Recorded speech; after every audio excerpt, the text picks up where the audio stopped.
the light hits the reticle, so the reticle never changes. First focal plane means the focal plane's up here, and the reticle is mounted up here. So the light hits the reticle first, then the zoomy zoom part happens. So as you're zooming in and out, the reticle, the light has already passed through the reticle, so you're seeing the reticle as you zoom in and out. So another way of looking at it would be to say it's almost like your reticle was glued to the target.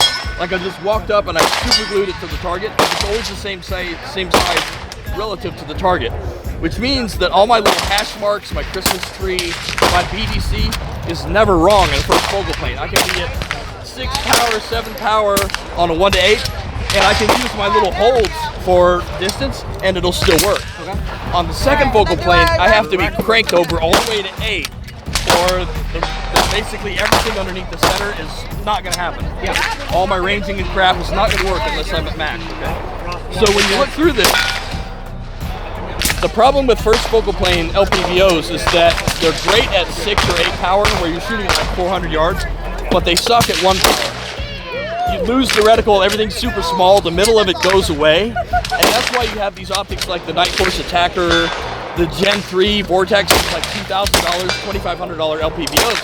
So you can just crank illumination up to 11 and run it like a red dot, because the middle of the reticle is gone. Well, this is a $400 LPVO. We don't have that kind of illumination.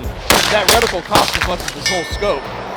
So if you look through this at 1, you'll see I added in all this stuff to make you find the middle of the scope. We got a ring, and we got these 3 sticks, and we got, I call them tent stakes. They're all kind of making like a little star pattern. And it's going, hey dude, here's the middle. Here's the middle. So go ahead and look through it, and I'll crank you up. As you get to, see how it's changing? As you get to about here, you're going to zoom past that ring. Now you're at 8 power. About 4 inches. There you go, somewhere in there. And if it's fuzzy, you can turn this to focus it for you. But now you zoom past that ring. Now you have your Christmas tree, you got your BDC, you got your MOA, you got all your little wind holds and all that stuff in there for your long distance shooting. Now you can shoot at 400 yards or whatever. So you still have all those tent stakes and all that crap in the way, and sometimes people are like, wow, it's really occluding my field of view at 8 power. That's the disadvantage. But like, if you look at that green light that's flashing out there where that target is, the part where your target is not being obscured by all that stuff. You're working in that middle section anyway, so all that crap that's out there, to me it doesn't matter that much at that distance.